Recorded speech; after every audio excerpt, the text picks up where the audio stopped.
Did you hear what I was playing, Lane? Oh, yeah, no, sir, I didn't think it very polite to listen. Oh, I'm sorry for your sake. I don't play accurately, anyone can play accurately, but I do play with wonderful expression. As far as piano is concerned, sentiment is my forte. Yes, I keep sir. science for life. Yes, sir. And speaking of science for life, do you have those cucumber sandwiches cut for Lady Brack? Yeah, they're right here, sir.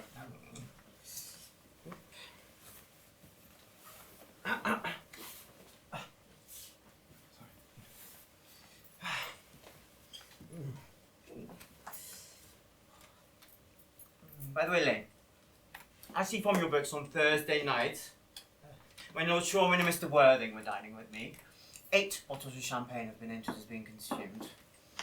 8 bottles and a pint, sir. Why is it in a bachelor's establishment? Do the servers overtly drink the champagne? I ask merely for information. Well, I personally attribute it to the superior quality of the wine, sir, because I've noticed that in my household the champagne is like rarely of a first-rate brand, so... Good heavens, is marriage so demoralizing as that? Oh, I wouldn't know, sir. I've only had like very little experience of it myself. I was like once married to a younger girl. It was like a misunderstanding, but yeah, I wouldn't know that much. I don't think I have much interest in your family life, Lane. Oh, I never think of it myself, so Yes, family is not my forte. Yes. All very natural, I'm sure. That should do, Lane, thank you. Thank you, sir.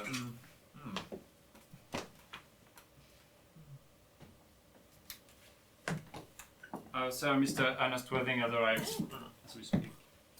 How are you, my dear Ernest? What brings you up to town? Pleasure. Pleasure, what you won't bring anywhere. Eating as usual, CLG? I believe it customary in good society to have a slight refreshment at 5 o'clock. Why these cups? Why... cucumber sandwiches? Why such reckless extravagance in one's young? Who's coming to tea? Emily Aunt Auguste, Gwendolen. Oh, perfectly delightful. Yes, that's all very well. But I'm afraid Aunt Augusta will not approve of you being here. May I ask why? Well, Gwendolen is my first cousin, and the way you flirt with her is perfectly ridiculous. Almost as bad as the way Gwendolen flirts with you. I'm in love with Gwendolen. I've come up to town expressly to propose to her. So you come on for pleasure. I call that business, darling. Oh, totally romantic you are. I really do not see anything romantic in proposing. Yes, it is very romantic to be in love, but there's absolutely nothing romantic about a definite proposal. One makes up, one usually does, I believe, but then the excitement is all over. The whole essence of romance is uncertainty. If ever I get married, I will certainly forget the fact. I have no doubt about that, Algie. The divorce court was specially invented for people whose memories are such curiously constituted. There's no point speculating on the side. Please do not touch those cucumber sandwiches. They ordered especially for Aunt Augusta. You've been eating them all the time. Yes, but she's my aunt. That's quite a different matter. Have some bread and butter.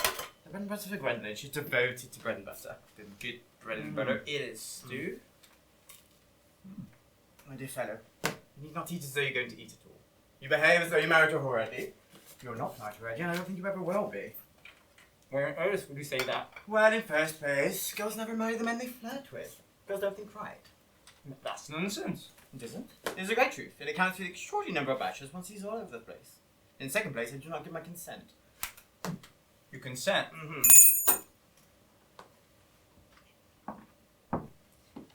Yes, sir. Bring me that cigarette case Mr. Worthing left in the smoking room last time he was dining here with me. Yes, sir. You mean to say you have had my cigarette case all this time? I wish to goodness you would have let me know. I was driving frantic letters to Scotland Yard. I was nearly uttering a large word. I wish you would have happened more than usually harder. Thank you.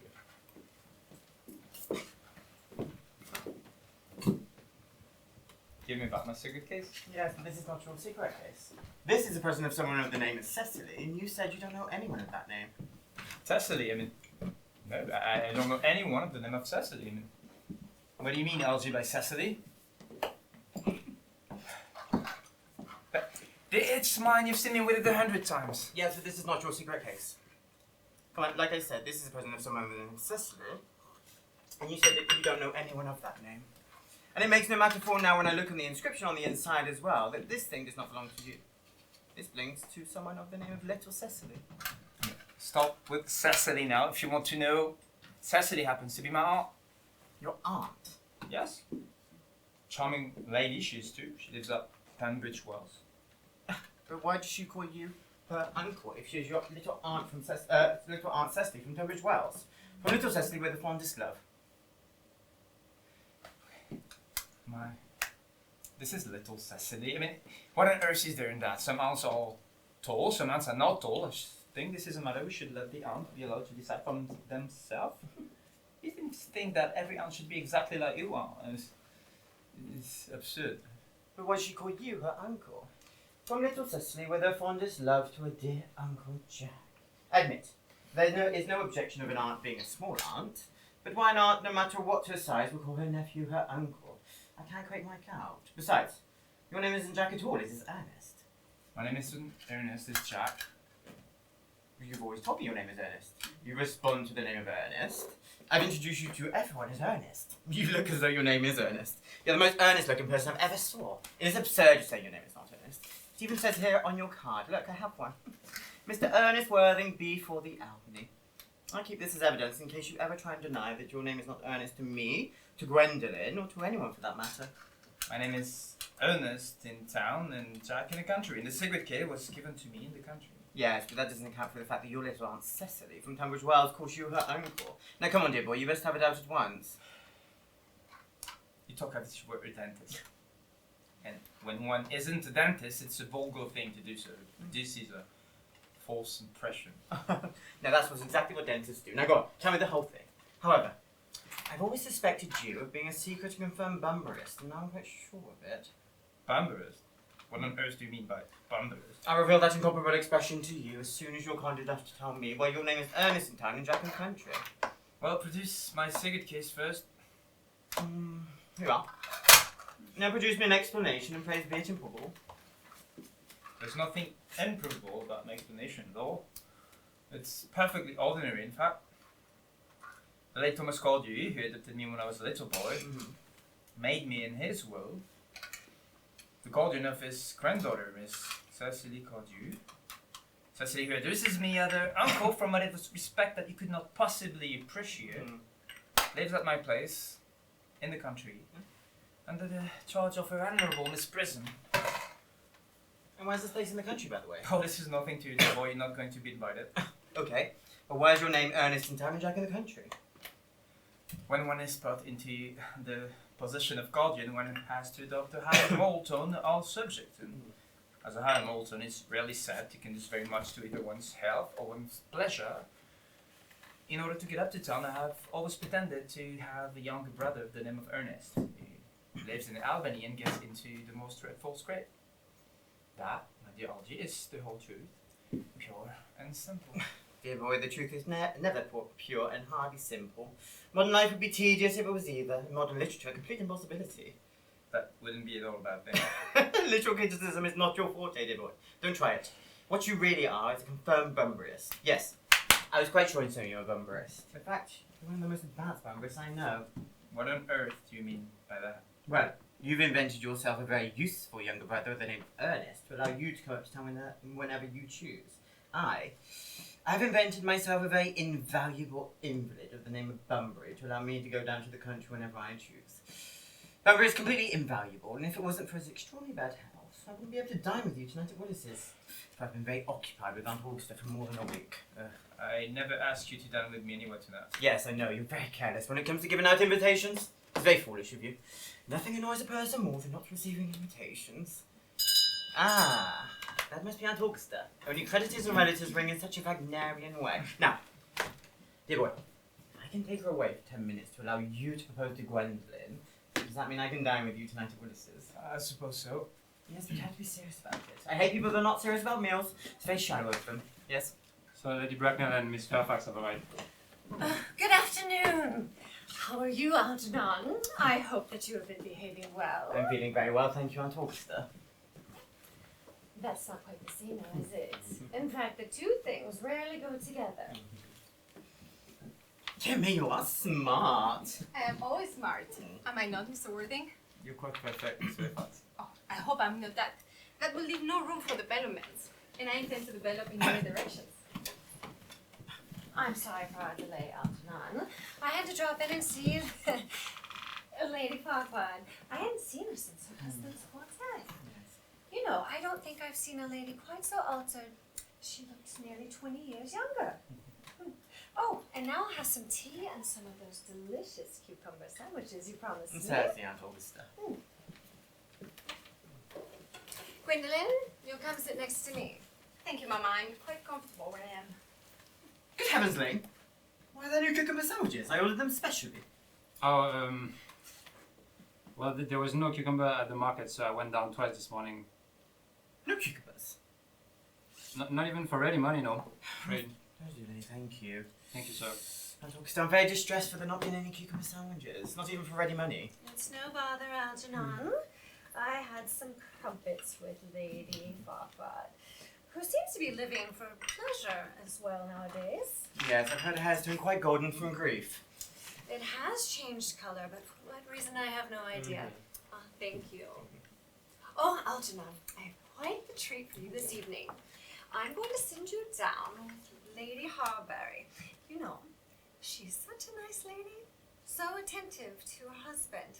It's a delight to watch. Yes, dear Aunt Augusta, I'm afraid that I will not be able to have the pleasure of dining with you tonight after all. I hope not, Algernon. You'll put our table completely out. Your uncle will have to dine upstairs.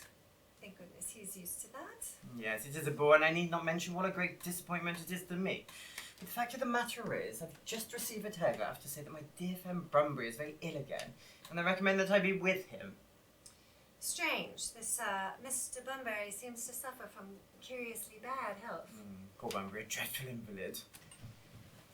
You know, Algernon, I think it's high time that this Mr. Bunbury either decide to live or die. This shilly-shallying about the matter is quite absurd. Be much obliged, if you could, for me, ask Mr. Bunbury to not have a relapse on Saturday, for I need you to program my music for me. Of course, I'll speak to Bunbury, Aunt Augusta, if he is still conscious, of course. But I'm sure that I can promise you that he'll be quite alright by Saturday. And of course, music is very difficult. If one plays good music, people don't listen. And if people play bad music, people don't talk. But I'll go over the program I put together for you. Now, if you'd be so kind to follow me to the next room for a moment. Thank you, Algernon. That's very thoughtful of you. I do think the musical program will be delightful after a few expurgations. Of course, French songs I simply cannot allow. People find them so improper, and they're either looking shocked, which is vulgar, or they laugh, which is even worse. Now, as for the German language, that's the language I feel is thoroughly respectful. I always have. Gwendolyn, you will accompany us. Certainly, Mama. Charming date has been, Miss Fairfax. Pray, don't talk to me about the weather, Mr. Worthing. Whenever people talk to me about the weather, I feel quite certain that they mean something else. And that makes me so nervous. I do mean something else. I thought so. In fact, I'm never wrong. I would like to be allowed to take advantage of Lady Bracknell's temporary absence. I would certainly advise you to do so. Mama has a way of coming back into a room that I often had to speak to her about. Miss Fairfax, ever since I met you, I have admired you more than any girl that I have ever met since I met you. Yes, I'm quite well aware of the fact, and I often wish that in public, at any rate, you had been more demonstrative. For me, you have always had an irresistible fascination. Even before I met you, I was far from indifferent to you. My ideal has always been to love someone to the name of Earnest. There is something in that name that inspires absolute confidence. The moment first Algernon told me that he had a friend called Earnest, I knew that I was mentioned to love you. You really love me, Gwendolyn? Passionately. You don't know how happy you've made me. But you didn't mean that you couldn't love me if my name wasn't Earnest, right? But your name is Earnest. Yes, I know it is. But supposing it was something else, could you love me then?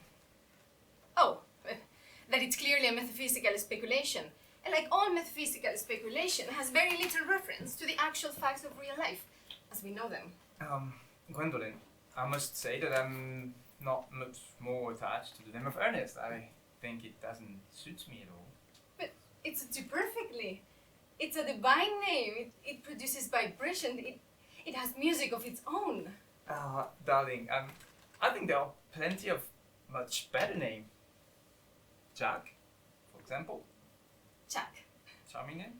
No, there is very little music in the name of Jack, if any at all, indeed. That does not thrill. It produces absolutely no vibrations. Besides, I have known several Jacks, and they were all, without exception, than usually plain. Besides, Jack is the domesticity for John, and I pity any woman who is married to a man called John. She will probably never be allowed to know the entrancing pleasure of a single moment's solitude. The only safe name is Earnest. I must be christened at once. I mean, we must get married. Married, Mr. Worthing? You know that I love you, and you led me to believe that you were not completely indifferent to me. I adore you, but nothing has been said about marriage at all. You haven't proposed to me yet. The subject has not even been touched on. May I propose to you now? I would certainly recommend you to do so. And to spare you from any possible disappointment, Mr. Worthing, I think it only fair to tell you, quite frankly and beforehand, that I'm fully determined to accept you. Darling. Yes, Mr. Worthing. What did you say to me? You know what I've got to say to you. Yes, you can say it.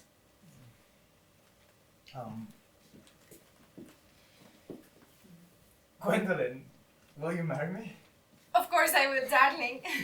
How long have you been about it? I fear that you have had very little experience in how to propose. I have never loved anyone but you in the whole world. Mr. Worthing, rise, sir, from this semi-recumbent posture. It's most indecorous. Mama, I must beg you to retire. Besides, Mr. Worthing has not quite finished yet. Finished what, may I ask? I'm engaged to Mr. Worthing. Pardon me, you are not engaged to anyone. When you become engaged, I, or your father, should his health permit, shall let you know. An engagement should not come upon a girl as a surprise, whether it be pleasant or not pleasant. In fact, it should be something that we do for you and not have you plan by yourself. Now, Mr. Worthing, I have questions for you, sir. And while I conduct my investigation, Gwendolyn, you will wait for me outside in the carriage. Mama. The carriage, Gwendolyn. Gwendolyn, the carriage. Yes, Mama. You may take a seat, Mr. Worthing. Thank you, Lady Bracknell. I prefer standing. I feel bound to let you know that you are not on my list of eligible young men. It is the same list the Duchess of Bulkington has. We work together. However, I could add you to the list should your answers to my questions be what a really affectionate mother might require. Do you smoke? Must admit I do smoke. I'm glad to hear it. Men should have an occupation of some sort. There are far too many idle men in London nowadays. And how old are you? 29. It's a very good age to be married at. I have always been of the opinion that a man who desires to get married should either know everything or nothing. Which do you know? I know nothing, Lady Bracknell. I'm pleased to hear it. I do not approve of anything tampering with the natural ignorance. Ignorance is like a delicate exotic fruit. You touch it and the bloom is gone. The modern theory of modern education is radically unsound. Thankfully, in London, however, it has had no effect whatsoever. If it did, there might be an uprising against the upper classes, or even violence in Governor's Square. So is your income? Between £7,000 and £8,000 a year. In land or investments? In investment, chiefly. I am not unsatisfied. I have a house in the country, with of course some land attached to it, about 1,500 acres. But I don't really depend on it for my real income. As far as I can make out the portraits, or the only one that can make something out of it. A country house, did you say? How many bedrooms? Oh, we can sort that out later. I do hope that you have a townhome. I mean, a simple girl like Gwendolyn couldn't be expected to live in the country. I have a house in Belgrove Square. It is let by the year to Lady Bloxham, but I can get it back whenever I want. At 6 months' notice, of course. And what number in Belgrave Square? 149. The unfashionable side. I thought there was something. No matter, we can have that altered later. Do you mean fashion or the side? Both, I presume, if necessary. Now on to minor matters. Are your parents living? I have lost both my parents. Both, Mr. Worthing. To lose one parent would seem unfortunate, but to lose both is simple carelessness. Surely you know who your father is. He must have been a man of some worth. Is he what the purple papers call from the purple commerce, or did he rise from the aristocracy? I'm afraid I really don't know, Lady Bracknell. The fact is, I said have lost both my parents, but it would be near the truth to say that my parents seem to have lost me. I don't know who I am by birth. I was found. Found? Yes. The late Thomas Cordew, a gentleman of a very charitable and kindly disposition, found me and gave me the name of Worthing because he happened to have in his pocket first-class ticket at that time for Worthing. Worthing is a place in Sussex. It's a seaside resort. Yes, and this charitable man with a first-class ticket to a seaside resort, where did he find you? In a handbag. In a handbag? Yes, Lady Bracknell, in a somewhat large black leather handbag with handles attached to it. Quite ordinary handbag, in fact. And in what locality did this Mr. Thomas or Mr. Cardew find this ordinary handbag? In the cloakroom. The bag was given to him in mistake for his own. And it was in a cloakroom at the Victoria Station. Cloakroom at Victoria Station. Yes, the Brighton lines. The line is immaterial, Mr. Worthing. I have to admit I'm quite bewildered by what I have just heard. To be born, rather bred, into a handbag seems to me to be a display of contempt for modern family values. In fact, it reminds me of the worst excesses of the French Revolution, and I presume you know what happened with that unfortunate event. As to the locality, a cloakroom surely could be a hiding space for a social indiscretion, but cannot be used as a basis for a person in society. May I ask you then, what would you advise me to do? I need hardly say I would do anything in the world to ensure Gwendolyn's happiness.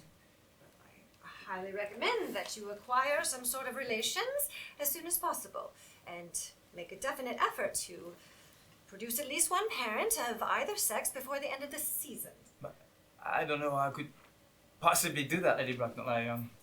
I can produce you the handbag at any time. It's at my house in the dressing room. I think it would satisfy you, Lady Bracknell. Me, sir? What does this have to do with me? Surely you can't accept that Lord Bracknell or myself would allow our daughter, only child who was brought up with the utmost care, to marry into a cloakroom and form an alliance with a parcel. Good morning, Mr. Worthing. Good morning.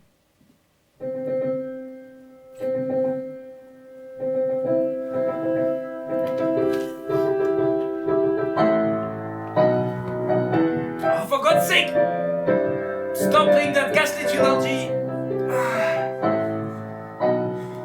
Oh, idiotic you are.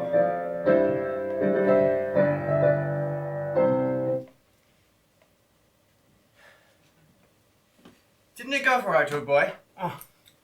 You don't mean to tell me Gwendolyn refused you? I know it is a way that she has. She's always refusing people. I find it most ill-natured of her. Gwendolyn is as right as a trivet as far as she's concerned. We are engaged. And her mother is unbearable. I never met such a gog, I beg your pardon, I should not talk about your own aunt before you that way. Dear boy, I love hearing my relatives being abused. It's the only thing that allows me to put up with them. Relatives are simply a tedious breed with very little knowledge of how to live, nor little instinct of when to die. That is nonsense. It isn't. I won't argue about the matter. You always want to argue about things. That's what things are originally made for. If I thought that, I'd shoot myself.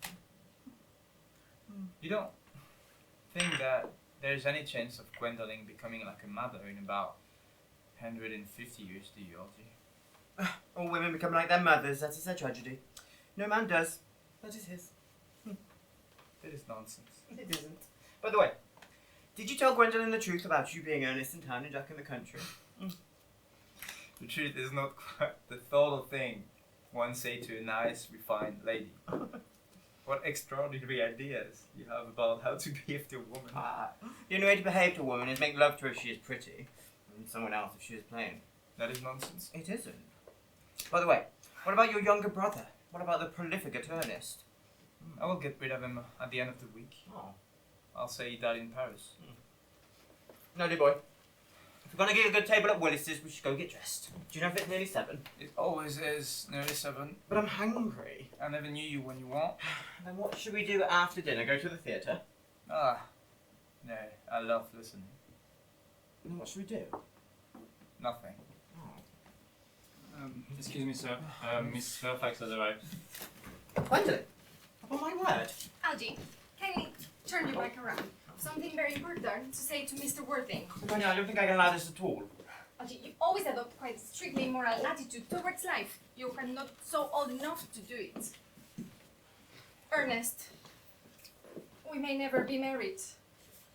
And from the expression on Mama's face, I fear we never shall. Few parents nowadays pay any regards to what the children say to them. The old-fashioned respect for the young is fast dying out, and whatever influence I had over Mama, I lost it at the age of 3. But although she might prevent us from becoming man and wife, and I may marry someone else, and marry often, nothing that she could possibly do could alter my eternal devotion to you. Darling.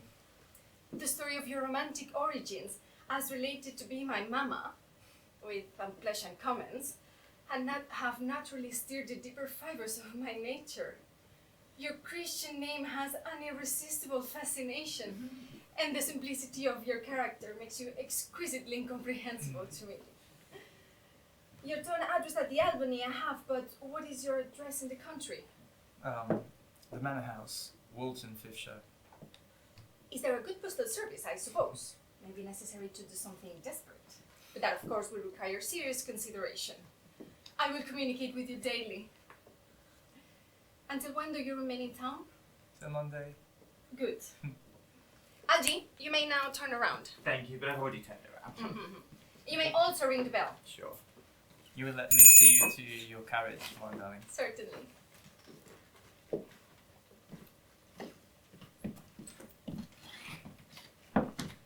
Yes, sir. A glass of sherry, Lane. Yes, sir. Tomorrow, Lane, I'm going bum-reeing. Yes, sir. I don't think I'll be back until Monday, so you can put up my dress suits, my smoking jackets, and my bum-reeing trousers. Yes, sir. I hope tomorrow will be a good day, Lane. It's never a good day. Perfect pessimist you are. That's Well, it, Lane, thank you. I do my best to give satisfaction. Thank you, sir. What a nice, refined, intellectual girl. The only one I ever cared for. What are you so amused at? Just a little bit anxious about poor Bunbury, that's all. Your friend Banbury. You should take care of him. He could get you into serious scrapes someday. I love scrapes. They're the only thing that are never serious. This nonsense, Algie. You never talk anything but nonsense. Nobody ever does. Cecily?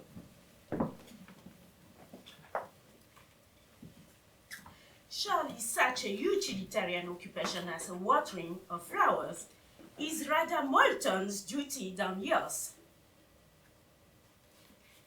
Especially at a moment when intellectual pleasures await you.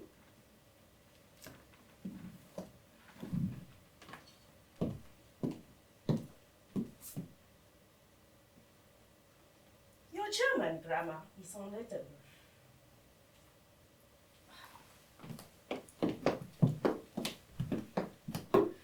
Pray open it at page 15. We will repeat yesterday's lesson. But I don't like German. It isn't at all a becoming language. I know perfectly well that I look quite plain after my German lesson. Child, you know how anxious your guardian is that you should improve yourself in every way. He laid particular stress on your German as he was leaving for town yesterday. Dear Uncle Jack is so very serious. Sometimes he's so serious that I think he cannot be quite well. Your guardian enjoys the best of health, and his gravity of demeanor is especially to be commended in one so comparatively young as he is. I know no one who has a higher sense of duty and responsibility. I suppose that is why he looks a little bored when we are together. Cecily, I'm surprised at you. Mr. Warding has many troubles in his life. Idle merriment and triviality will be out of place in his conversation. You must remember his constant anxiety about that unfortunate young man, his brother. I wish Uncle Jack would allow that unfortunate young man, his brother, to come down here sometimes. We might have a good influence over him, Miss Prism. I am sure you certainly would. You know German and geology, and things of that can influence a man very much. I do not think that even I could produce any effect on a character that, according to his own brother's admission, is irretrievably weak and vacillating. Indeed, I'm not sure that I've designed to reclaim him. I'm not in favor of this modern mania for turning bad people into good people at a moment's notice. As a man sows, so let him reap. You must put away your diary, Cecily. Memory, my dear Cecily, is the diary that we all carry about with us. Yes, but it usually chronicles the facts that have never happened and couldn't possibly have happened. I believe that memory is responsible for the 3-volume novels that Moody sends us. Do not speak slightingly of the 3-volume novel, Cecily. I wrote one myself in earlier days. Did you really, Miss Prism? How wonderfully clever you are! I hope you did not end happily. I don't like novels that end happily, they depress me so much. The good ended happily and the bad unhappily. That is what fiction means. I suppose so, but it seems very unfair. Was your novel ever published? Alas, no. The manuscript, unfortunately, was abandoned. I use the word in sense of loss or mislaid. To your work, child, these speculations are profitless.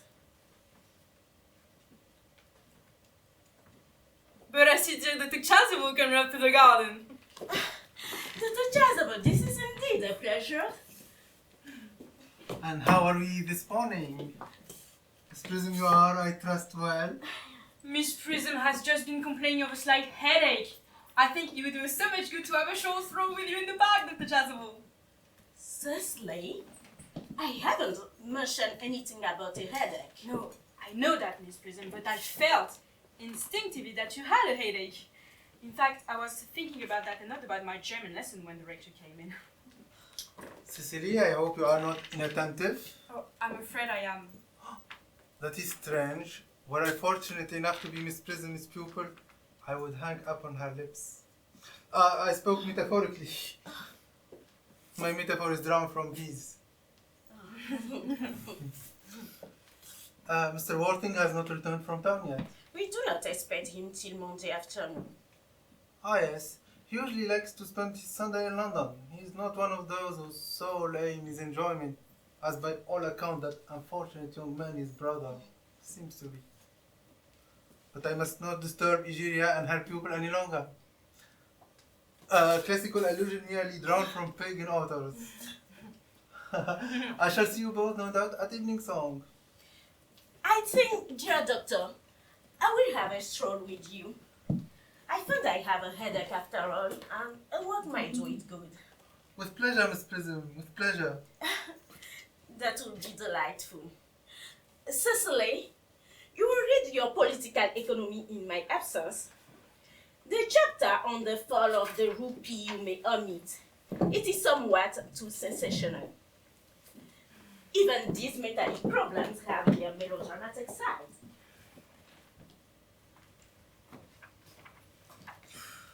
Horrid political economy, horrid geography, horrid German. Sorry, miss. Mr. Earnest Wilde has just arrived at the station. He has brought his luggage with him. Mr. Ernest Worthing, B4 the Albany W, Uncle Jacques' brother. Did you tell him Mr. Worthing was in town? Yes. But I've also noticed that he was very much disappointed. I mentioned that you and Miss Prism went to the garden, and he was like anxious to speak to you. Ask Mr. Ernest Worthing to come here. I think you had better talk to the housekeeper about a room for him. Yes, please. Marion?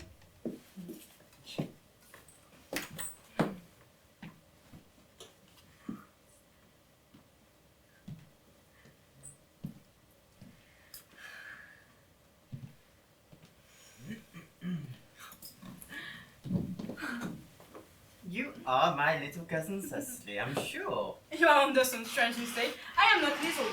In fact, I believe I am usually tall for my age. But I am your cousin Cecily. You, I see from your card, are Uncle Jack's brother. My cousin Ernest. My wicked cousin Ernest. I'm not really wicked at all, cousin Cecily. You mustn't think that I am wicked. If you are not, then you have certainly been deceiving us all in a very inexcusable manner. I hope you have not been leading a double life. Pretending to be wicked and being good all the time, that would be hypocrisy. Yes, I've been rather reckless. I'm glad to hear it. Yes, in fact, you mentioned the subject. I've been very bad in my own small way. I don't think you should be so proud of that, though I'm sure it must have been very pleasant. It is much pleasanter being here with you. I don't understand how you are here at all. Uncle Jack won't be back till Monday afternoon. Yes, I'm obliged to be up by the first train on Monday. I think you had to wait till Uncle Jack arrives. I know he wants to speak to you about your immigrating. About my what? You're immigrating. He has gone up to buy your outfit. I certainly wouldn't let Jack buy my outfit. He has absolutely no sense in neckties at all. I don't think you will require neckties. Uncle Jack is sending you to Australia. Australia? Cecily, I'd sooner die. Well, he said at dinner on Wednesday night that you would have to choose between this world, the next world, and Australia. Oh, but the accounts I've received of Australia and the New World are not particularly encouraging. This world is good enough for me, cousin Cecily. Yes, but are you good enough for it? I'm afraid I'm not. This is why I want you to reform me. If you might make that your mission. I'm afraid I have no time this afternoon. Oh. But do you mind my reforming myself? It is rather quixotic of you, but I think you should try. Thank you. Won't you come in? Certainly.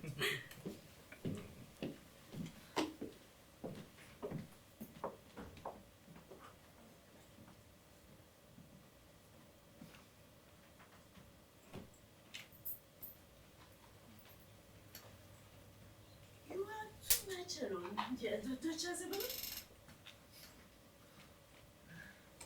You should get married. A misanthrope I can understand, a womanthrope never. Now believe me, Miss Prism, I do not deserve such a praise. The precept as well as the practice of the primitive church was distinctly against matrimony. That is obviously the reason why the primitive church has not lasted up to the present day. And you do not seem to realize, dear doctor, that by persistently remaining single, a man converts himself into a permanent public temptation. But is a man not equally attractive when married? No married man is ever attractive except to his wife. And often I've been told, not even to her. That depends on the intellectual sympathies of the woman. Maturity can always be depended on. Ripeness can be trusted. Young women agree.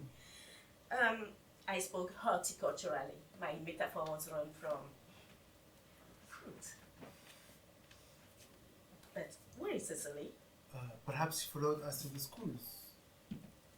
Mr. Walding, Mr. Worthing, this is indeed a surprise. We did not look for you till Monday afternoon. I came back sooner than expected. Dr. Chasuble, I hope you're well. dear Mr. Worthing, I trust this suit of sorrow does not betake in some terrible calamity. My brother? More shameful debt and extravagance? Is still leading his life of pleasure. Dead. Your brother Earnest, dead. Quite dead. What a lesson for him. I trust he will profit by it. Charity, Miss Prism, charity. None of us are perfect. I myself, I am susceptible to drafts. Mr. Worthing, I offer you my sincere condolence. You have at least the consolation of knowing that you are the most generous and forgiving of brothers. Poor Ernest had many flaws, but it is a sad, sad blow. Very sad indeed. Were you with him at the end? No, it was abroad, in Paris in fact. I received a telegram from the manager of the Grand Hotel. Was the cause of death mentioned? Severe chills, it seems. As a man sows, so shall he reap. Will the interment take place here? No. They seem to have expressed a desire to be buried abroad in Paris. In Paris, I fear that hardly points to any very serious state of mind at the last. You wish me no doubt to make some slight allusion to this tragic domestic affliction next Sunday. My sermon on the meaning of the manna in the wilderness can be adapted to almost any occasion, joyful, or as in the present case, distressing. I have preached it at harvest celebration, christenings, confirmation, festival days. The last time I have delivered it was in the cathedral. It was as a charity sermon on behalf of the Society for Prevention of Discontent among the upper order. The bishop who was there was much struck by some of the analogy I drew. You mentioned christening, Dr. Chasuble. Yes? I suppose you can christen all right? I mean, of course you must be christening all the time, aren't you? It is, I regret to say, one of the rector's most constant duties in this parish. I have often spoken to the poorer classes on the subject, but they don't seem to know what truth is. But is there any particular infant in whom you are interested, Mr. Worthing? Your brother, I believe, was unmarried, was he not? Oh, yes. People who live entirely for pleasure usually are. But I would like to be christened myself. Ah. This afternoon, if you have nothing better to do. But surely, Mr. Worthing, you have been christened already. I have no memory of that. Do you have any grave doubt on the subject? Well, I certainly intend to have. But if it bothers you in any way, or if you think I'm a little too old. Not at all, not at all. Christening and sprinkling and immersion of adults are perfectly canonical practice for adults. Immersion. You need have no apprehensions. Sprinkling is all that is necessary, or I think advisable. Our weather is so changeable. At what hour would you wish the ceremony performed? Would 5:30 suit you? Perfectly, perfectly. And now, Mr. Worthing, I will not intrude any longer into a house of sorrow. I would merely beg you not to be too much taken down by grief. What seem to us bitter trials are often blessings in disguise. This seems to me a blessing of an extremely obvious kind. Uncle Jack! I'm so pleased to see you back. But what horrid clothes you have got on! Do go and change them! Cecily, Dear child, What is the matter, Uncle Jack? Do you look happy? Look as if you had toothache, and I've got such a surprise for you. Who do you think is in the dining room? Who? Your brother! I haven't got a brother. Don't say that, Uncle Jack. However badly he may have behaved to you in the past, he's still your brother. You couldn't be so heartless as to disown him. I'll tell him to come out, and you will shake hands with him, won't you, Uncle Jack? These are really joyful tidings, Mr. Worthing. After we had all been resigned to his loss, his sudden return seems to me peculiarly distressing. My brother is in the dining room. I don't know what it all means. It's perfectly absurd. Good heavens. Brother John, I've come up to tell you that I'm very sorry for the troubles I've given you. I intend to lead a better life in the future. Uncle Jack, you are not going to refuse your own brother's hand. Nothing will induce me to shake his hand. I think his coming down here disgraceful, and he knows perfectly why. Uncle Jack, do be nice. There is some good in everyone. Ernest has just been telling me about his poor invalid friend Mr. Bunbury, whom he goes to visit so often. And surely there must be much good in one who is kind to an invalid and leaves the pleasures of London to sit by a bed of pain. Has been talking about Bunbury, has he? Yes, he has told me all about poor Mr. Bunbury in stable state of health. Bunbury! I won't have him talk to you about Bunbury or about anything else for that matter. It's enough to drive one perfectly frantic. Yes, I admit, the faults were on my side, but I must say, Brother John's coldness towards me is particularly painful. I expected a more enthusiastic welcome, especially it being my first time being here. Uncle Jack! Uncle Jack! If you don't shake hands with Ernest, I will never forgive you. Never forgive me. Never. Never. Never! This is the last time I shall ever do it. It's pleasant, is it not, to see so perfect reconciliation? Cecily, you will come with us? Sadly, Miss Prism, my little task of reconciliation is over. You've done a beautiful action today, my dear child. We must not be premature in our judgment. I feel very happy.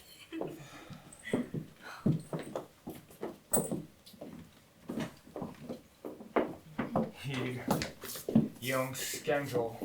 You have got to get out of this house as soon as possible. I don't allow any Bunbury here. Yes? Excuse me, sir. I have put Mr. Ernest's luggage in the room next to yours. It's okay? What? Mr. Ernest's luggage, I have put it in the room next to yours. It's luggage. I unpacked it. There was like 2 hat boxes, 3 portmanteaux, a large luncheon basket, and a dressing case. Is it alright? I'm afraid I can't stay for more than a week this time. Merriman! Yes, sir. Order the door cart. Yes, sir. Mr. Earnest Worthing has been suddenly called back to town. What a fearful lie you are, Jack. No one's called me back to town. Oh, yes, you have. I haven't heard anyone call me back. Your duty as a gentleman calls you back. My duties as a gentleman have never interfered with my pleasures in the smallest degree. I can quite understand that. Ah, well, Cecily's a darling, isn't she? You don't get to talk about Cecily like that. I don't like it. Well, I don't like the way you're dressed. You look perfectly ridiculous in it. Maybe you should go up and change. It is perfectly absurd to be in deep mourning for a man that's going to stay with you for an entire week. Be a guest in your house. You have not to stay an entire week with me as a guest or anything else for that matter. You have got to leave. I suppose you won't be leaving. You're all leaving with the 4-5 train. And I hope you have a safe journey back to town. This Bunbury, as you call it, has not been a quick success, has it? I think it was quite a good success, in fact. I'm in love with Cecily, and that's everything. But I must see her before I leave to arrange another Bunburying. Ah, there she is. Oh. Amelie came back to water the roses. Yes. I thought you were with a good Jack. No, he's going to order me a dog cart. Is he going to take you for a nice drive? No, he's going to send me away. Then, have you got to part? I'm afraid it is. It is a painful parting. It is always painful to part from people whom one has known for a very brief space of time. The absence of old friends one can endure with equanimity, but even a momentary separation from anyone to whom one has just been introduced is almost unbearable. Thank you. Oh, excuse me. The dog cart is at the dog. It can wait, I mean, Merriman, you for have 5 the- minutes. Oh, yes, miss. Cecily, I hope that I shall not offend you by stating openly and frankly that you seem to be to me in every way the visual personification of perfection. Your frankness does you great credit, Ernest. If you allow me, I will copy your remarks into my diary. Oh, do you really keep a diary, Cecily? Is there anything to take a look, may I? I know. Oh. You see, it is only a very young girl's record of her own thoughts and impressions, and consequently meant for publication. When it appears in volume form, I hope you will order a copy.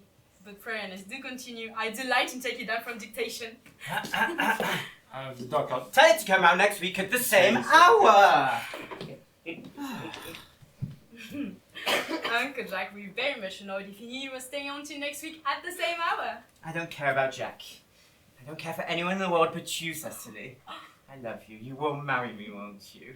You silly boy, of course. Why, you have been engaged for the last 3 months. For the last 3 months? Yes, it will be exactly 3 months on Thursday. But darling, how did we get engaged? Well, ever since dear Uncle Jack first confessed to us that he had a younger brother who was very wicked and bad, you, of course, have formed the chief topic of conversation between myself and Miss Prism. And of course, a man who is much talked about is always very attractive. One feels there must be something in him after all. I dare say it was foolish of me, Ernest, but I fell in love with you. But darling, when was the engagement actually settled? On the 14th of February last. Worn out by your entire ignorance of my existence, I determined to end the matter, one way or the other. And after a long struggle with myself, I accepted you under this dear old tree here. The next day, I bought this little ring in your name. And this is the little bangle with a true lover's knot I promised you always to wear. Did I get you this? It is very pretty, isn't it? Yes, you've wonderfully good taste, Ernest. It's the excuse I've always given for you leading such a bad life. And this is the little box in which I keep all your dear letters. My letters? But darling, I've never written you any letters. You need hardly remind me of that, Ernest. I know only too well that I was forced to write them for you. I wrote always 3 times a week, and sometimes oftener. Please let me read them, Cecily. I'd do anything. Oh, I couldn't possibly. They will make you far too conceited. You're a perfect angel, Cecily. Oh, you dear romantic boy. I hope your hair goes naturally, does it? Yes, with a little help from others. Oh, I'm so glad. Of course, there's the question of your name. Oh yes, of course. You must not laugh at me, darling, but it had always been a girlish dream of mine to love someone whose name was Earnest. There is something in that name that seems to inspire absolute confidence. I pity any poor married woman whose husband is not called Earnest. My darling child, do you really mean you couldn't love me if I had some other name? But what name? Any name, for instance, like Algernon. It's quite a nice name. But I don't like the name of Algernon. My darling, sweet, loving child. I really don't see why you would object to that name. I think it's quite an aristocratic name, in fact. Half of the chaps in the divorce courts have had the name of Algernon. Really, Cecily, do you mean you couldn't love me if I was called Algie? I might respect you, Ernest. I might admire your character, but I fear I should not be able to give you my undivided attention. Cecily, your rector here, I suppose, is thoroughly experienced in the rites and ceremonies of the church. Oh yes, Dr. Chasuble is a most learned man. He has never written a single book, so you can imagine how much he knows. Okay, I must see him on the most important christening. Huh? I mean, the most important business. I'll be back in no time. Considering that we have been engaged since February the 14th, and that I only met you today for the first time, I think it is rather hard for you to leave me for so long a period as half an hour. Could you make it 20 minutes? As fast as I can. What an impetuous boy he is. I like his hair so much. I must enter his proposal into my diary. Excuse me, miss. No.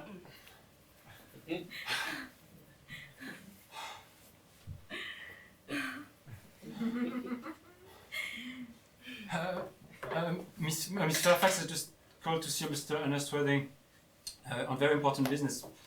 Miss Fairfax states. Isn't Mr. Worthing in his library? No, I saw him going in the direction of the rectory or somewhere else some time ago. Pray ask the lady to come here. Mr. Worthing is sure to be back soon. And you Yes, can miss. bring tea. Usual. Miss Fairfax, I suppose one of the many good elderly women who are associated with Uncle Jack is some most philanthropic work in London. Miss Fairfax is here. Pray allow me to introduce myself. My name is Cecily Cardew. Cecily Cardew, what a very sweet name. Something tells me that we are going to be great friends.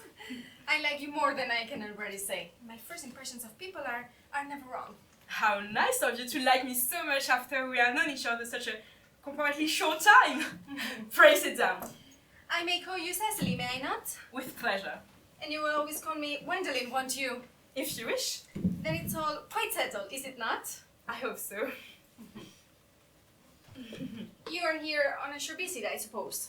Oh no, I live here. Really? Your mother, no doubt, or some other female relative of advanced years resides here also. No, I have no mother, nor in fact any relations. Indeed. My dear guardian, with the assistance of Miss Prism, has the arduous task of looking after me. Your guardian? I am Mr. Worthing's ward. Oh. It is strange he never told me that he had a ward. How secretive of him. He was more interesting outwardly. I am not sure, however, that this news inspires me with feelings of unmixed delight. I am very fond of you, Cecily. But now that I know that you are Mr. Worthing's ward, I cannot help expressing a wish you were, well, just a little older than you seem to be, and not quite so alluring in appearance. In fact, if I may speak candidly. Pray do so. I think that whenever one has something unpleasant to say, one should always be quite candid. Well, to speak with perfect candor, I wish that you were fully 42, and not more than usually plain for your age. Earnest has a strong, upright nature. He's the very soul of truth and honor. Disloyalty would be as impossible to him as deception. But even men of the noblest possible moral character are extremely susceptible to the influence of the physical charm of others. Modern, no less than ancient history, supplies us with many most painful examples of what I refer to. If they were not so indeed, history would be quite unreadable. May I beg your pardon, Gwendoline? Did you say Earnest? Yes. Oh, but it's not Mr. Earnest Worthing who is my guardian. It is his brother, his elder brother. Oh, he never mentioned to me that he had a brother. Oh, I'm sorry to say they have not been on good terms for a long time. Oh, that accounts for it then. And now that I think of it, I think I've never heard any man mention his brother. The subject seems quite distasteful to most men. You have lifted a load from my mind, Cecily. It would have been terrible if any cloud like this would have come a friendship like ours, would it not? Of course. You are quite sure it's not Mr. Ernest Worthing who is your guardian. Quite sure. In fact, I am going to be his. I beg your pardon? Dearest Gwendoline, there is no reason why I should make a secret of it to you. Our little county newspaper is sure to chronicle the facts next week. Mr. Earnest Worthing and I are engaged to be married. Dear Cecily, I think there must be some slight error. Mr. Ernest Worthing is engaged to me. The announcement will appear Saturday morning, latest. I'm afraid there must be some misconception, Miss Fairfax. Ernest proposed to me exactly 10 minutes ago. Well, it is certainly very curious for him to ask me to be his wife yesterday afternoon at 5:30. If you would care to verify the incident, pray do so. I am very sorry, dear Cecily, but I think I have a prior claim. It would distress me more than I can tell you, dear Gwendoline, if it caused you any mental or physical anguish, but I feel bound to point out that since Earnest proposed to you, he clearly has changed his mind. If the poor fellow has been entrapped into any foolish promise, I shall it consider it my duty to rescue him at once. and with a firm hand. Whatever entanglement my dear boy may have got into, I will never approach him with it after we are married. Do you allude to me as an entanglement, Miss Cardew? You are presumptuous. On an occasion of this kind, speaking one's mind, it becomes more than a moral duty. It becomes a pleasure. Do you suggest, Miss Fairfax, that I entrapped Ernest into an engagement? How dare you? This is no time for in the shallow mask of manners. When I see a spade, I call it a spade. I am very happy to say that I have never seen a spade. It is clearly obvious that our social spheres have been widely different. Should I lay tea here as usual, please? Yes, as usual, Marin. Are there many interesting walks in the vicinity, Miss Cardew? Oh yes, a great many. From the top of one of the hill squatters, one can see 5 counties. 5 counties. I don't think I should like that. I hate crowds. I suppose that is why you live in town.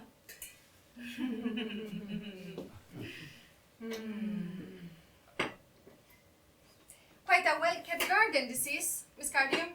I'm glad you like it, Miss Fairfax. I didn't know that there were any flowers in the country. Flowers are as common here, Miss Fairfax, as people are in London. Personally, I cannot understand how anybody managed to exist in the country. If anybody does. May I offer you some tea, Miss Fairfax? Yes, yes, thank you. I require some tea. Sugar? No, thank you. Sugar, it's not fashionable anymore.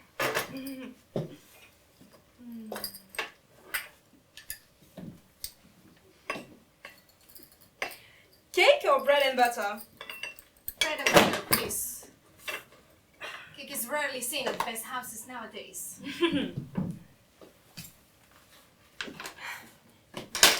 Merriman, Yes. hand that to Miss Fairfax. Yes, straight away. There you go, miss. Here you go.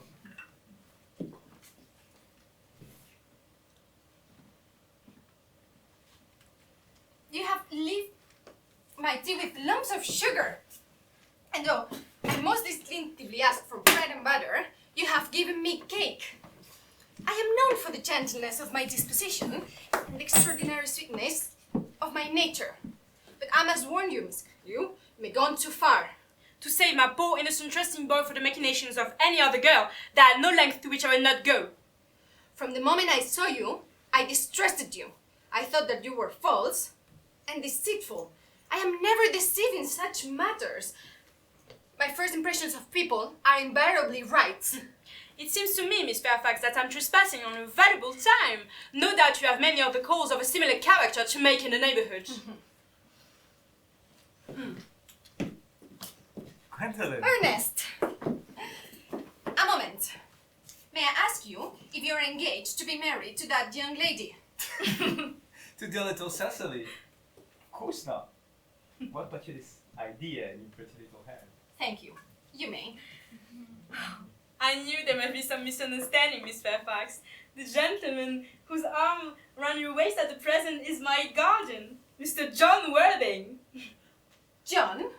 This is Uncle Jack. Jack? This is Ernest. My own love. One moment, Ernest. May I ask you, are you engaged to be married to this young lady? To what young lady? Good heavens, Gwendolyn. Yes, to good heavens, Yes, I mean to Gwendolyn. Of course not. What put an idea in your head? Thank you. You may. I knew there was some slight error. The gentleman who is now embracing you is my cousin, Mr. Algernon Moncrief. Algernon Moncrief? Ah, are you called Algernon? I cannot deny. And are you really John? I could deny it. Could deny everything if I like. But my name is John. Has been for years. A gross deception has been practiced on both of us. My poor wounded Cecily. My sweet wrong Gwendolyn. There is just one question I would like to be able to ask my guardian. An excellent idea. Mr. Worthing, where is your brother Ernest at present? We are both engaged to be married to your brother Ernest, so it is a matter of vital importance to know where your brother Ernest is at present. Gwendolyn? Cecily? It's a very painful thing for a man to be forced to speak the truth. I never was reduced to such a painful position in my life. However, I must say that I have no brother Ernest. I never had any brother, and I certainly don't intend to have a brother. No brother at all. None. You had never any brother of any kind. Not even of any kind. Well, then it's quite clear, dear Cecily, that none of us is engaged to be married to no one. Let us go into the house. They will never venture to come after us there. No, men are so cowardly, aren't they? This ghastly state of thing is what you call bumbering, I suppose. It's a perfectly wonderful bumbering. In fact, it's the most wonderful bumbery of my life. As for your conduct with Miss Cardew, I think you taking advantage of a young innocent girl is quite inexcusable, not to mention the fact that she is my ward. And I don't see any possible defence for your deceiving a perfectly brilliant, thoroughly clever young lady like Miss Fairfax. Not to mention she is my cousin. I want to be engaged with Gwendolyn. I love her. That is all. But I want to be engaged to Cecily. I adore her. That is all. There is no chance of you marrying Gwendolyn, Miss Cardew. And I don't see any possibility of you and Miss Fairfax being united, Jack. That is none of your business. If it was my business, I certainly would share it. Perfectly grotesque to share your business. Only people like stockbrokers do that, and that's merely at dinner parties. How can you sit there or just... What? You're eating muffins now? In this horrible state of things?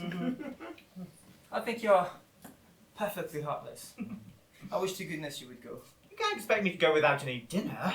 I never go without any dinner. Nobody ever does. Well, vegetarians and people like that. Besides, I've made arrangements with Dr. Chasuble to be christened at 5:45 this afternoon under the name of Earnest. The sooner you forget about that nonsense, the better. I am to be christened this afternoon at 5:30, and I will naturally take the name of Earnest, when Gwendolyn would wish it. There can't be both christened Earnest, that's absurd. And I have every right to be christened. There's no memory of me being christened before. It most likely, I was never christened at all. In your case, it's completely different. You have been christened. Yes, but I haven't been christened for years. But the important part is you have been christened. Jack, you're at the muffins again. I wish you wouldn't. There's only 2 left. Why don't you go? I haven't quite finished my tea. Besides, there's still 2 muffins left. The fact that they did not follow me at once into the house as anyone else would have done seems to me to show that they have some sense of shame left. They have been eating muffins. That looks like repentance. They don't seem to notice us at all. Couldn't you cough? But I haven't got a cough. Oh, they're looking at us. What effrontery. They're approaching. That's very forward of them. Let us preserve a dignified silence. Certainly, it's the only thing to do now. This dignified silence is to produce an unpleasant effect. A most distasteful one. But we will not be the first one to speak. Certainly not. Sorry that I give.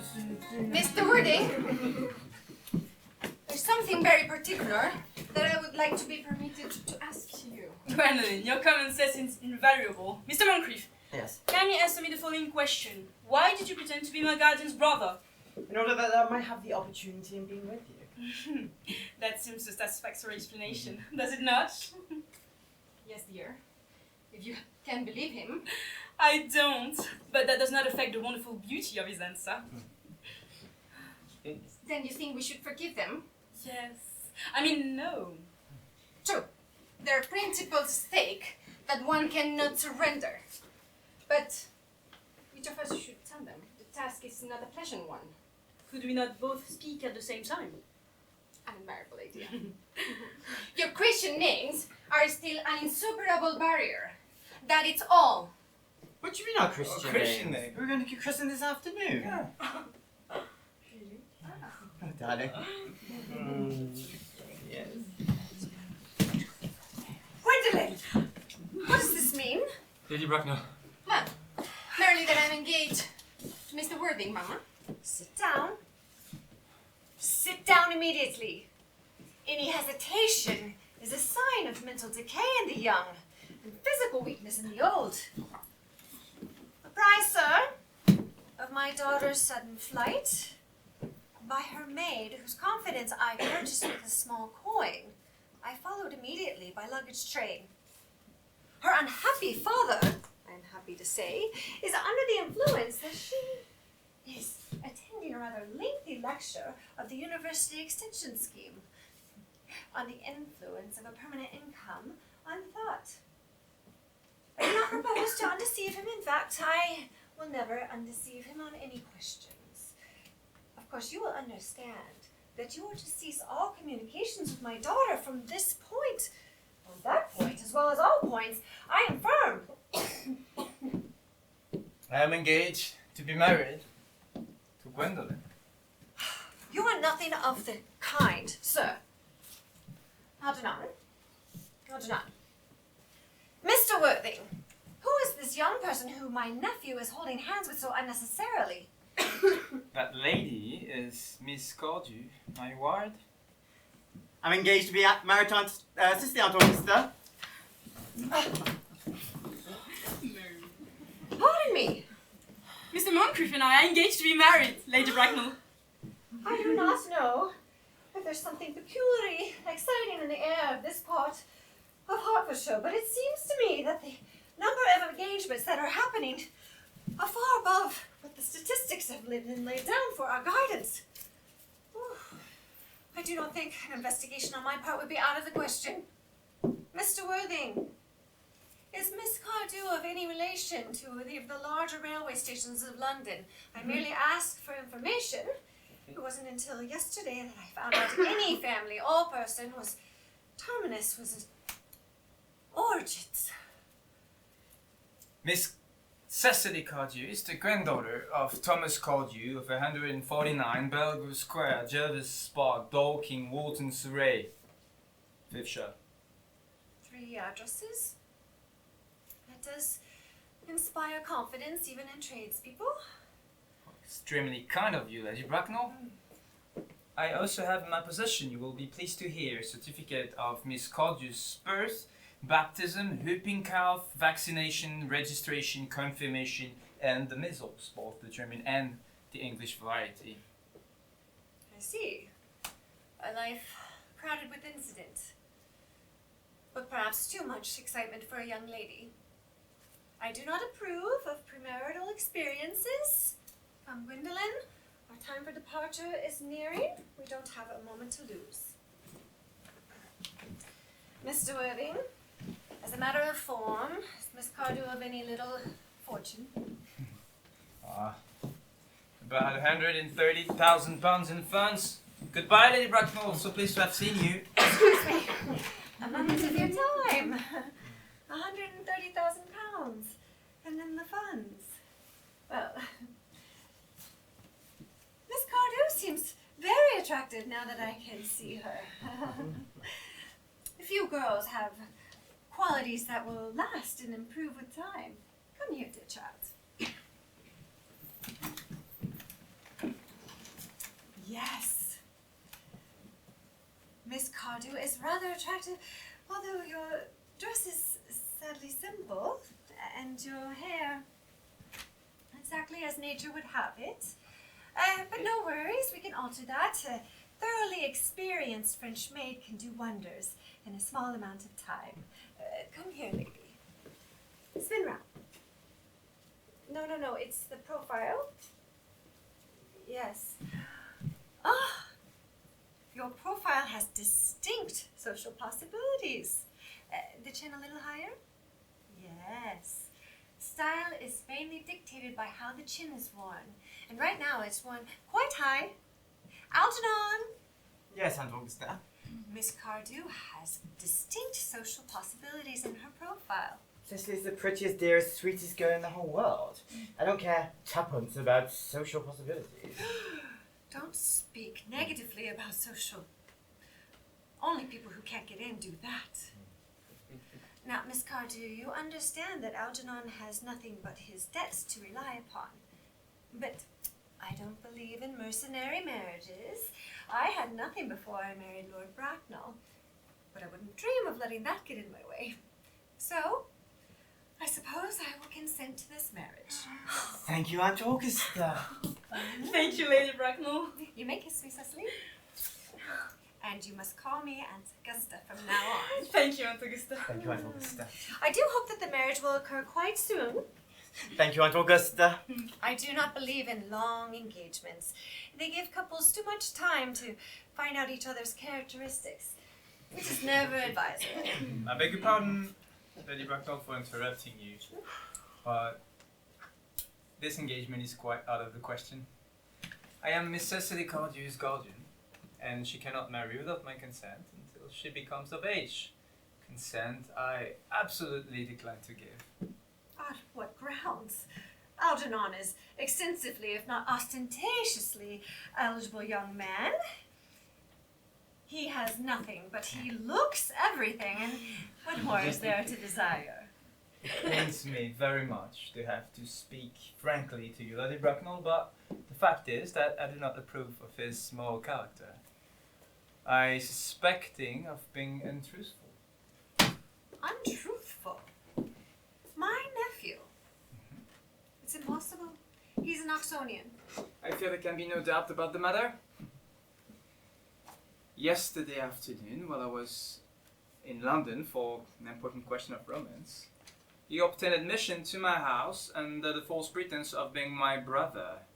He then drank, I've just been informed by my butler, a whole bottle of my Perrier Jouet Brut 89. A bottle I was specially reserving for myself. He then subsequently succeeded, during the course of the afternoon, of alienating the affection of my only one. He then stayed to tea and devoured every muffins. And what makes his conduct even more heartless is that he was perfectly well aware that I have no brother, that I never had a brother, and not even of any kind, and that I certainly don't intend to have a brother. I distinctly told him so yesterday afternoon.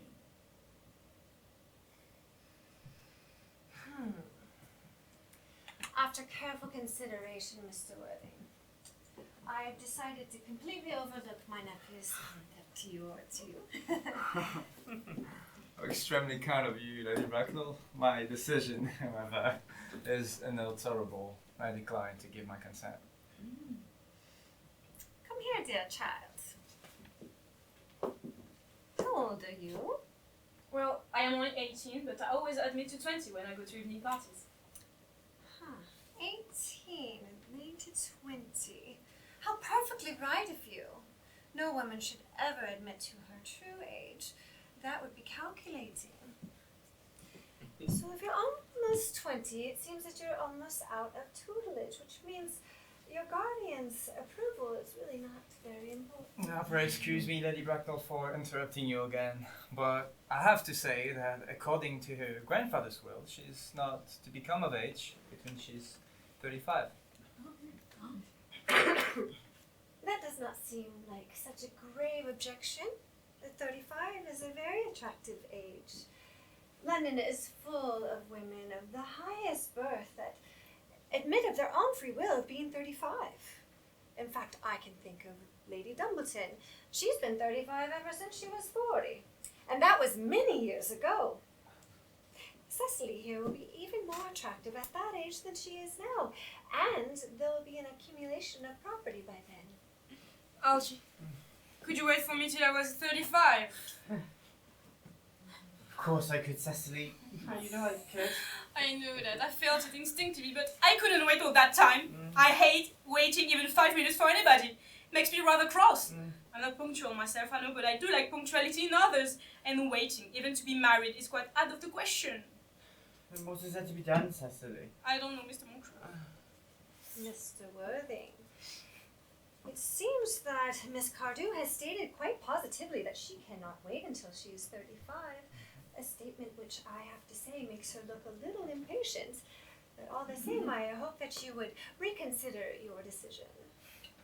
But my dear Lady Bracknell, the decision is entirely in your hands. As soon as you allow me to marry Gwendolen, I would most likely allow your nephew to make an alliance with my wife. Of course, you know that proposal is completely out of the question. Then I guess passionate celibacy is everything we can look forward to. And that is not what I propose for my Gwendolen. Algernon can do as he pleases. Come, Gwendolen, we've missed 5, if not 6 of the trains. To miss any more would put us subject to comment on the platform. Everything is quite ready for the christening. Christening, sir? Isn't that a bit premature? Algernon, I forbid you to get baptized. Lord Bracknell would not like to know how you're wasting your time and your money. Am I to understand that there is no christening at all this afternoon? I don't think, like, how things are right now, that it would be of much practical value to either of us. I am grieved to hear such sentiment from you, Mr. Worthing. However, as your present mood seems to be particularly secular, I will return to the church at once. Indeed, I've been informed by the pew opener that for the last hour and a half, Miss Prism was waiting for me in the vestry. Miss Prism? Did Yes. you say Miss Prism? Yes, Lady Bracknell, and I am on my way to join her.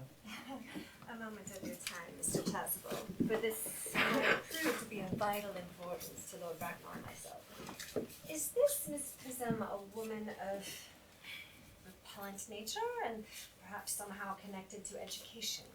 She is the most educated of lady and a very picture of respectability. Yes, it's obviously the same person. Miss Prism has been, for the last 3 years, Miss Cardew's esteemed governess and valued companion. Despite what you have told me, I would still very much like to meet her. Send for her immediately. There she is. I was told that you expected me in the vestry, dear Canon. I have been waiting for you for 1 hour Prism? and 3/4. Miss Prism! Come here. Where is that baby?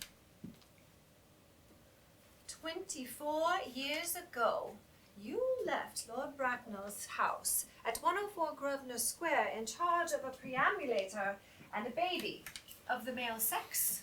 You never returned. After several weeks, the Metropolitan Police found that preambulator by itself at midnight in Bayswater, with a manuscript inside of 3 volumes of the most repellent sentimentality, but no baby. Miss Prism, what happened to that baby? Lady Bracknell, I admit with shame that I do not know.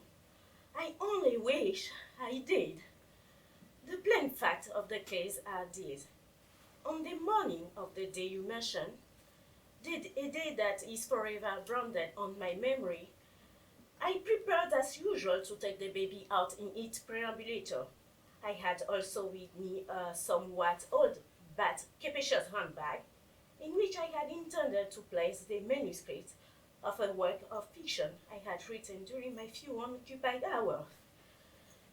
In a moment of mental abstraction for which I can never forgive myself, I deposited the manuscript in the bassinet and placed the baby in the handbag.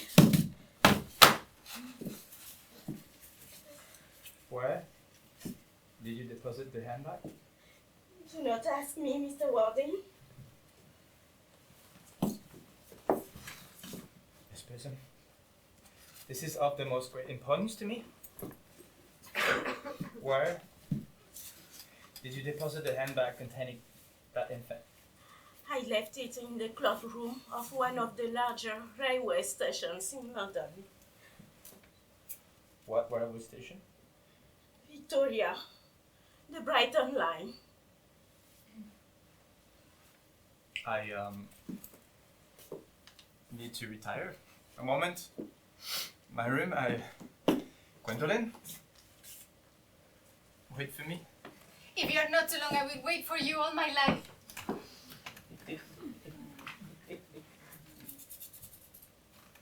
What suspense! It's terrible. I hope it will last.